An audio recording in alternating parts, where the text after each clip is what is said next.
My dream of competing at Tokyo 2020 Games is over.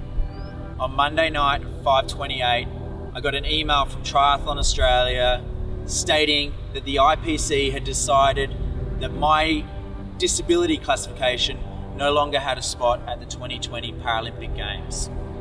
I remember at that moment feeling the blood rush out of my body and my head starting to spin. I was just absolutely devastated. I'd spent 6 years, 2 to 3 times a day, 7 days a week, training for this moment. I found myself asking a lot of questions. Why now? Why are we finding out now?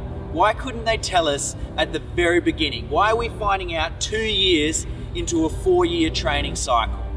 As athletes, we have to be so professional to try and qualify for the Paralympics, but it doesn't feel like this decision process was done very professionally. I then asked, who gets a spot while we miss out?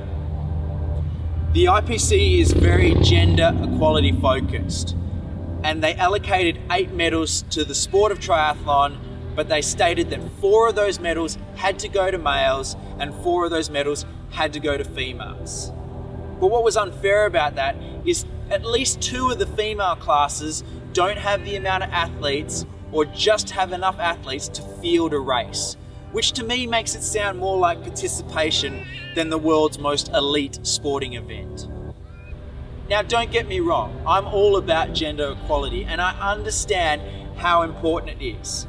And I get that we have to first, it's a long game. I get that we first have to create an opportunity, and that opportunity then gives space for people to fill it.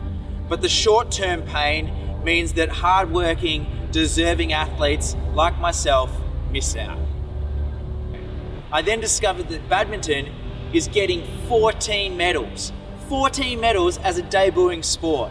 Couldn't one of those medals go to the athletes that had spent the last 6 years working so hard for the opportunity to represent their country at the sport? Again, it feels like the focus is more on a participation side rather than the elite side of racing. And don't get me wrong, I understand that it's a great opportunity for other athletes, but couldn't one more medal be allocated to our sport? What's next? I do what I always do. I adapt. I face this massive, devastating news and adapt from it. I focus my energy on learning from what's happened and then using the skills along the way to do something bigger and better. I don't know what the future holds just yet, but I know it's going to be epic, and I'm going to share it with you guys all the way.